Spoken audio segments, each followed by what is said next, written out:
दोस्तों, किसी के भी मन की बातें जानने के लिए 3 तरीके होते हैं, लेकिन इन तीनों तरीकों को समझना अति आवश्यक है। यदि आप इन तीनों तरीकों को समझ लेते हैं तो आप किसी के भी मन की बातें बड़ी ही आसानी से जान सकते हैं, समझ सकते हैं। तो चलिए इसे एक बुद्ध कहानी के माध्यम से समझते हैं कि किस तरह से आप दूसरों की मन की बातें जान सकते हैं, समझ सकते हैं। बहुत समय पहले की बात है। एक छोटा सा गांव था। उस गांव में 2 भाई रहा करते थे। बड़ा भाई अंधा था, जिस कारण वो हमेशा घर पर ही बैठा रहता था, और छोटा भाई खेती किया करता था। लेकिन खेतों में अधिक जानवर आने से पूरी फसलें नष्ट हो जाती थीं, जिस कारण छोटा भाई बहुत परेशान हो चुका था। तभी उसे एक तरकीब सूझी। एक दिन उसने सोचा, खेतों में से इन जानवर को भगाने के लिए क्यों ना मैं अपने बड़े भाई की मदद लूं। वैसे भी बड़े भैया अंधे हैं। अगर वह खेत में बैठे रहेंगे और जानवरों की आहट आने पर वो उन्हें जोर से चिल्लाकर भगा सकते हैं, जिससे हमारी फसलें बच सकती हैं। इसलिए उन्हें मैं खेत में बिठा देता हूं। ये सब सोच विचार करने के बाद उसने अपने खेत में ही एक छोटी सी झोपड़ी तैयार की और अपने अंधे भाई को उस खेत में बिठा दिया और उनसे कहा, भैया, यदि कोई जानवर की आहट आपको सुनाई दे तो आप जोर जोर से चिल्लाना। ये सुनकर वो जानवर यहां से भाग जाएंगे और हमारी फसलें नष्ट होने से बच जाएगी। बड़ा भाई अपने छोटे भाई की बात मान लेता है और वो उस दिन से खेत में ही रहना शुरू कर देता है। जब भी किसी जानवर की आहट उसे सुनाई देती तो वो तुरंत जोर जोर से चिल्लाना शुरू कर देता, जिससे वो जानवर उसके खेतों से भाग जाते। ऐसा करते करते कई दिन बीत चुके थे। तभी एक दिन उसके खेत में एक हिरण भागता हुआ आता है और वह खेत के बांध को तोड़कर वहां से भाग गया। लेकिन उसी हिरण का पीछा करते हुए एक राजा भी उस खेत में आ पहुंचा। तभी राजा की नजर उस अंधे भाई पर पड़ती है। राजा उस व्यक्ति से कहता है, देखो, मैं यहां पर एक जानवर का पीछा करते हुए आया हूं। क्या तुमने उस जानवर को यहां पर देखा है? इस पर वो व्यक्ति कहता है, हे राजन, मैं तो अंधा हूं। मैं भला किसी जानवर को कैसे देख सकता हूं? लेकिन मैं आपको इतना जरूर बता सकता हूं कि जो जानवर मेरे खेतों से होकर भागा है वो आपके लायक नहीं है। आप उसके पीछे अपना समय यूं ही व्यस्त कर रहे हैं। राजा उस अंधे व्यक्ति की बात सुनकर बड़ा अचरज में पड़ गया। वो ये सोचने लगा कि आखिर ये तो अंधा है, फिर इसे कैसे पता कि जिस हिरन को मैं तलाश रहा हूं वह हिरन मेरे लायक है ही नहीं। ये अंधा व्यक्ति मुझे कैसे बता सकता है? तभी राजा उस अंधे व्यक्ति से कहता है, कहीं तुम मुझसे झूठ तो नहीं कह रहे? एक तरफ तुम ये कहते हो कि तुम अंधे हो और दूसरी तरफ तुम ये भी कह रहे हो कि जो जानवर यहां से भागा है वो मेरे लायक नहीं है। इस पर वो अंधा व्यक्ति कहता है, हे राजन, जिसे आप एक हिरण समझ रहे हैं, असल में वो एक हिरण नहीं है, बल्कि एक हिरणी है, और वो भी गर्भवती है। और जहां तक मुझे ज्ञान है, मैंने कभी किसी राजा को किसी गर्भवती हिरणी का शिकार करते हुए नहीं सुना है। और इसी कारण मैं आपसे ये कह रहा हूं कि वो हिरणी आपके लायक नहीं है। आप उसके पीछे अपना समय व्यर्थ ना करें। यह सुनकर राजा और भी अचरज में पड़ गया। वो ये सोचने लगा कि आखिर ये अंधा आदमी ये कैसे जान सकता है कि वो हिरणी है और गर्भवती है। राजा कुछ देर सोच विचार करने के बाद अपने सेनापति से कहता है, सेनापति जी, मुझे वो जानवर जिंदा चाहिए, क्योंकि मुझे यह पता करना है क्या वह हिरणी है और क्या वह गर्भवती है। क्योंकि यह अंधा आदमी बहुत विश्वास के साथ कह रहा है और मुझे इस बात की पुष्टि करनी है। यदि वह हिरणी हुई और गर्भवती हुई तो वह हमारे शिकार के लायक नहीं है, क्योंकि हम तो एक हिरण का पीछा कर रहे थे। इसलिए जाओ और पता करो कि क्या वो हिरणी है। सेनापति राजा से आज्ञा लेकर आगे की ओर बढ़ चलता है और कुछ देर बाद जब वह वापस लौट कर आता है तो वह राजा को कहता है, हे राजन, इस अंधे आदमी ने जो भी बातें कही हैं वो बिल्कुल सही हैं। वो एक हिरणी ही है और वह गर्भवती भी है। यह सुनकर राजा आश्चर्यचकित रह गया। उसे समझ नहीं आ रहा था कि आखिर अंधा आदमी कैसे पता कर सकता है कि वह जानवर एक हिरणी है, और तो और वह गर्भवती है। भला एक अंधा आदमी यह कैसे देख सकता है? यह कैसे जान सकता है? आखिर इसे यह कैसे पता चला? ऐसे कई सारे प्रश्न अब राजा के मन में उमड़ने लगे। अब राजा ने यह ठान लिया था कि मुझे इस बात की तह तक पहुंचना ही है कि आखिर यह अंधा आदमी कैसे जानता है कि वह जानवर एक हिरणी है। ये सोचकर राजा उस अंधे आदमी के पास जाता है और उस अंधे आदमी से कहता है, देखो, मैं ये तो नहीं जानता कि तुम सचमुच अंधे हो या नहीं, लेकिन मैं तुमसे एक बात जानने आया हूं। क्या तुम मेरे प्रश्न का सही सही जवाब दोगे? इस पर अंधा व्यक्ति कहता है, हे राजन, आप जो कुछ पूछना चाहते हैं मुझसे पूछ सकते हैं, मैं आपको बिल्कुल सच सच जवाब दूंगा। इस पर राजा कहता है, देखो, एक तो तुम कहते हो कि तुम अंधे हो और दूसरी तरफ तुमने यह बता दिया कि जिस जानवर का पीछा मैं कर रहा हूं वह एक हिरणी है, और तो और वह गर्भवती भी है। आखिर तुम्हें यह कैसे पता चला? तुम्हारे खेत में और भी तो जानवर आते होंगे, और भी तो जानवर यहां से गुजरते होंगे, फिर तुमने यह कैसे अंदाजा लगाया? तभी वह अंधा व्यक्ति राजा से कहता है, हे राजन, आप जिस हिरणी का पीछा कर रहे थे वही हिरणी जब मेरे खेत में आई, उसकी रफ्तार और उसके भागने की आहट से मुझे यह एहसास हो चुका था कि यह एक हिरणी है, और मेरे खेत की जो बांध है वह बहुत छोटी है, उसकी ऊंचाई ज्यादा नहीं है। यदि कोई हिरण होता तो उस बांध को बड़ी आसानी से लांघ जाता, लेकिन वह हिरणी इस बांध को तोड़कर भागी है, और यदि वह इस बांध को छलांग लगाकर पार करने का प्रयास करती तो इससे उसके बच्चे को खतरा होता, और इसी बात से मैंने यह पता लगा लिया कि वह गर्भवती है। इस कारण वह ज्यादा ऊंची छलांग न लगाकर मेरे खेत की बांध को तोड़ते हुए भाग गई। इस पर राजा के मन में एक और प्रश्न उठा। राजा ने कहा, किंतु तुम्हें कैसे पता चला कि वो एक हिरणी ही है, और भी तो कोई जानवर यहां पर आ सकते हैं? इस पर वो अंधा व्यक्ति कहता है, हे राजन, मैं पूरा दिन सुबह शाम यहीं पर बैठा रहता हूं, और मेरी सुनने की शक्ति बहुत तेज है। मैं ये बाफ जाता हूं कि कौन सा जानवर मेरे खेत में आया है, और उसी के आधार पर मैं जोर जोर से चिल्लाता हूं ताकि वो मेरे खेत से भाग जाए और मेरे खेत की फसलों को नष्ट न कर पाए। राजा उस अंधे आदमी का यह जवाब सुनकर पूरी तरह से संतुष्ट हो चुका था। वो मन ही मन ये सोच रहा था कि आदमी भले ही अंधा हो, लेकिन ये तो बड़ा ज्ञानी मालूम पड़ता है। इस आदमी से कुछ ना कुछ तो काम निकलवाना ही चाहिए। ये विचार लिए हुए राजा वहां से वापस अपने महल की ओर लौट जाता है। राजमहल पहुंचते ही राजा उस अंधे व्यक्ति से कहता है, आप तो बड़े ज्ञानी व्यक्ति है, आपको किसी भी बात का पता बड़ी आसानी से चल जाता है। आज मैंने आपको यहां पर इसलिए बुलाया है क्योंकि मैं आपसे ये जानना चाहता हूं कि मेरी पत्नी पतिव्रता है या नहीं।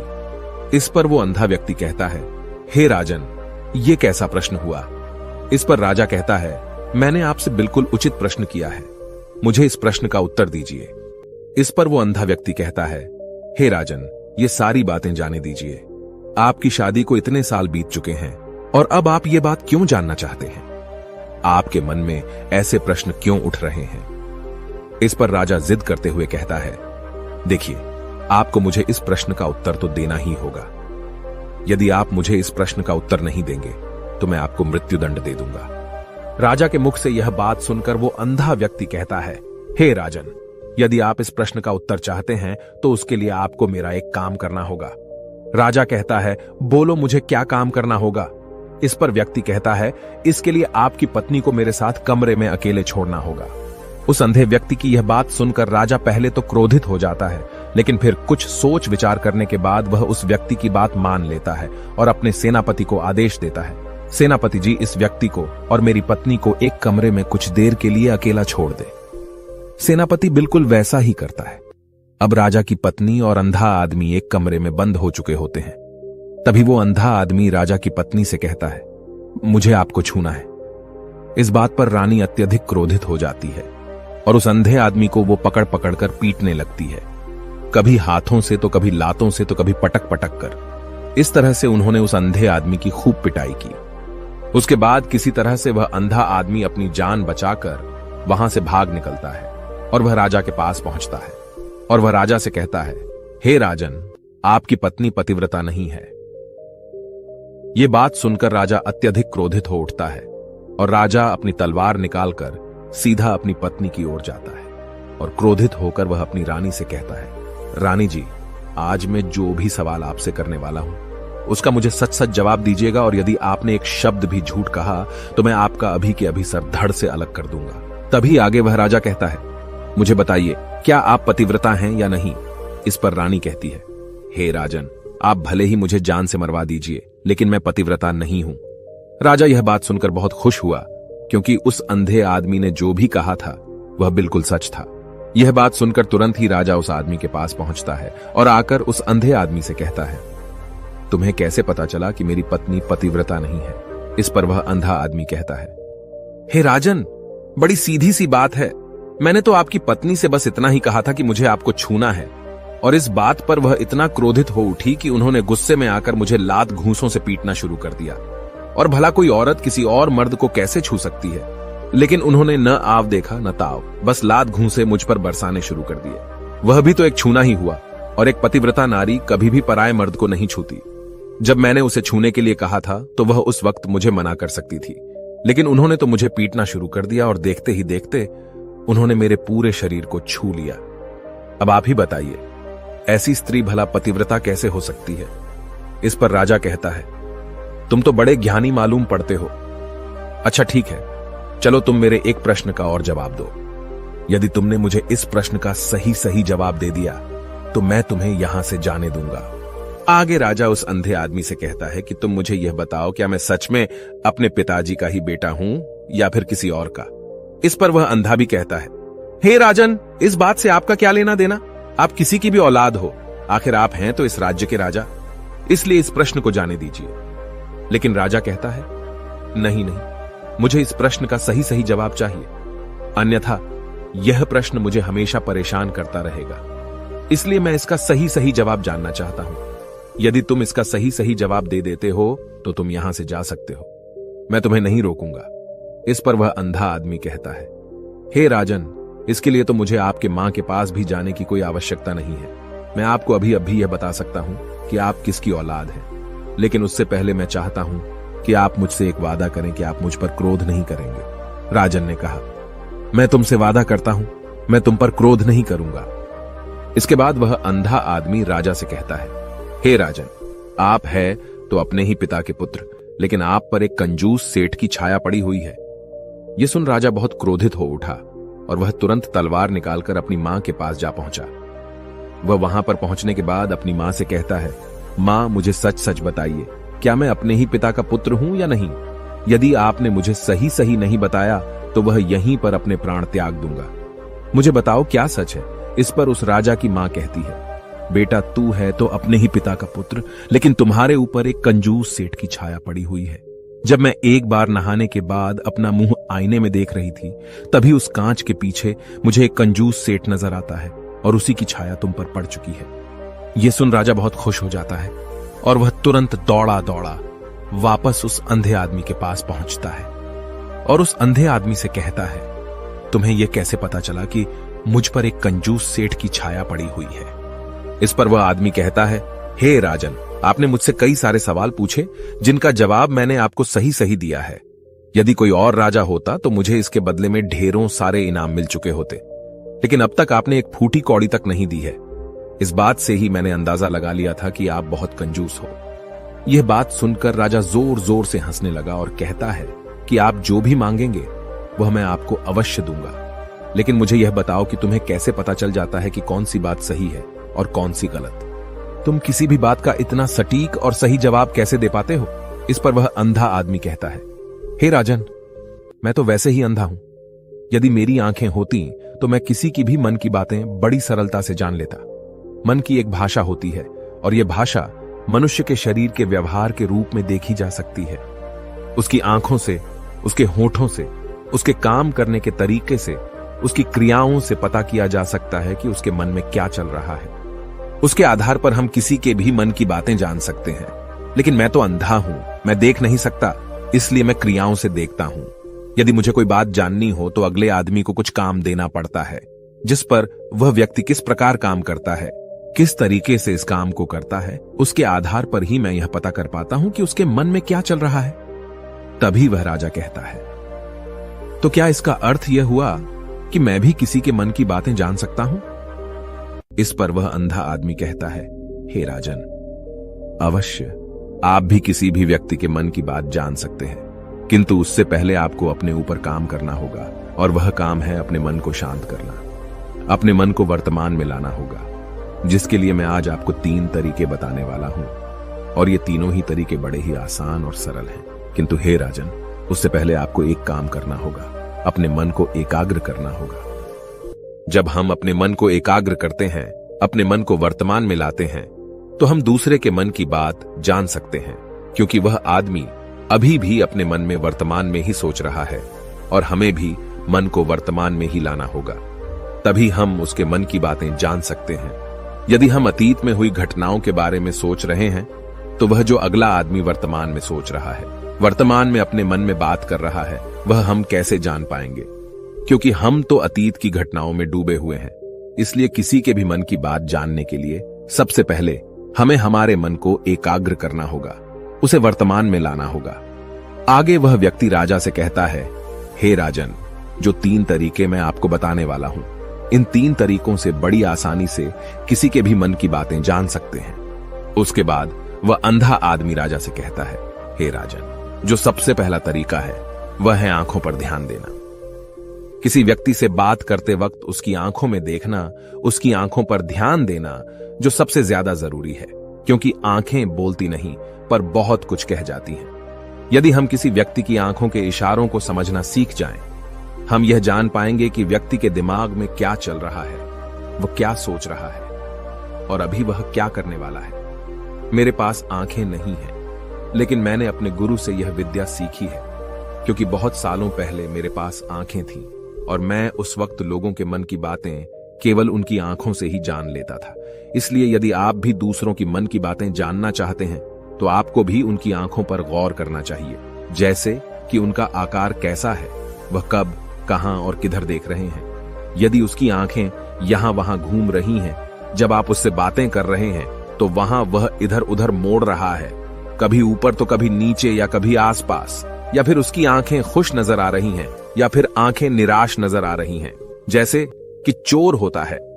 उसकी आंखों में जब हम देखते हैं तो हमें यह पता चलता है कि अगले आदमी ने कोई गलती की है। ठीक उसी प्रकार जब हम किसी चालाक व्यक्ति की आंखों में देखते हैं, तो आपको पता चलेगा कि उसकी आंखों में एक भाषा होती है। एक बहुत ही सीधा और आसान तरीका होता है।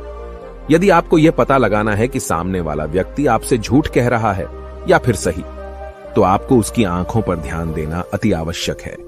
यदि आपसे बात करते वक्त वह व्यक्ति अपनी आंखें यहां वहां घुमा रहा है, ऊपर नीचे, इधर उधर, दाएं बाएं, हर जगह देख रहा है, तो इसका अर्थ यह हुआ कि वह उस बात से निकलने का कोई रास्ता ढूंढ रहा है, वो कोई झूठ बना रहा है। यदि सामने वाला व्यक्ति आपसे कुछ झूठ कहने का प्रयास कर रहा है, तो वह आपसे नजर नहीं मिलाएगा। वह यहां वहां देखेगा, ऊपर नीचे देखेगा, लेकिन वह आपकी आंखों में आंखें डालकर कभी नहीं देख पाएगा, क्योंकि उसे डर है कि यदि उसने आपकी आंखों में आंखें डालकर देखी तो उसका झूठ पकड़ा जाएगा और लोगों को सच्चाई का पता चल जाएगा। और इसी प्रकार कुछ और भी भाषाएं होती हैं।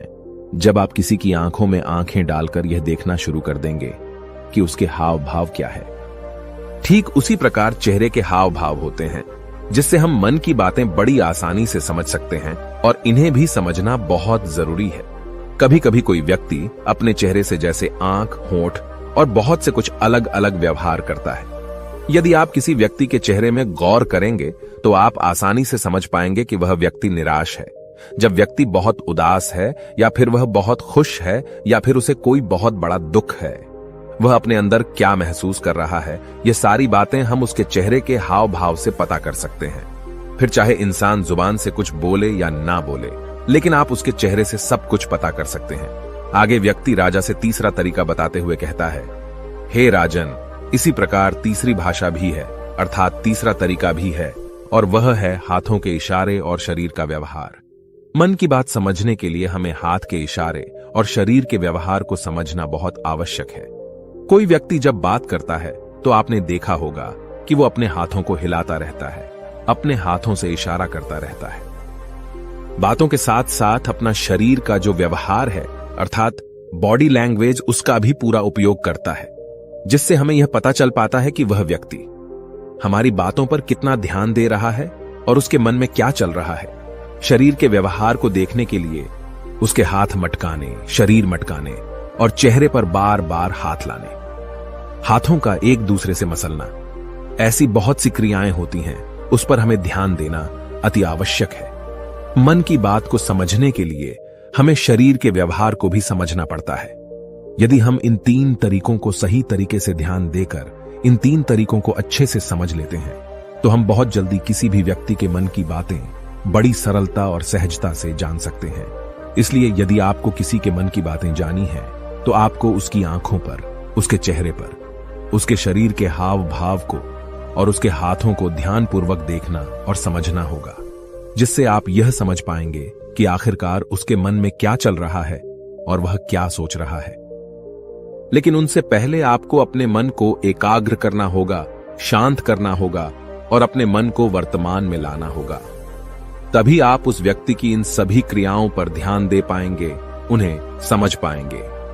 अन्यथा आप यदि अतीत की घटनाओं में व्यस्त हैं, भविष्य की योजनाओं में व्यस्त हैं, तो आप उस व्यक्ति के हाव भाव पर कभी ध्यान ही नहीं पाएंगे और न ही आप कभी यह समझ पाएंगे कि आखिर उस व्यक्ति के मन में क्या चल रहा है, वह क्या सोच रहा है। आपने देखा होगा कि ऐसे कई बड़े संत महात्मा हैं जो बड़ी ही शांति से आपको देखते हैं और आपको देखकर ही ये बता देते हैं कि आपके मन में क्या चल रहा है, आप उनसे क्या जानने आए हैं। और इसका सबसे बड़ा प्रमुख कारण यही है कि वह आपको पढ़ सकते हैं, आपको समझ सकते हैं, आपकी मन की बातें जान सकते हैं, क्योंकि उनका मन एकाग्र है, शांत है और यही कारण है कि वह आपके मन की बातें बड़ी सरलता से समझ जाते हैं। यदि आपने अब तक पूरी कहानी को सुना है तो मैं आपसे एक छोटा सा अनुरोध करना चाहता हूं। कृपया इस चैनल को सब्सक्राइब करें ताकि मैं आपके लिए और भी ऐसी ही ज्ञान से भरपूर कहानियां लेकर आ सकूं। नमो बुद्धाय। मिलते हैं एक नई कहानी के साथ अगली वीडियो में।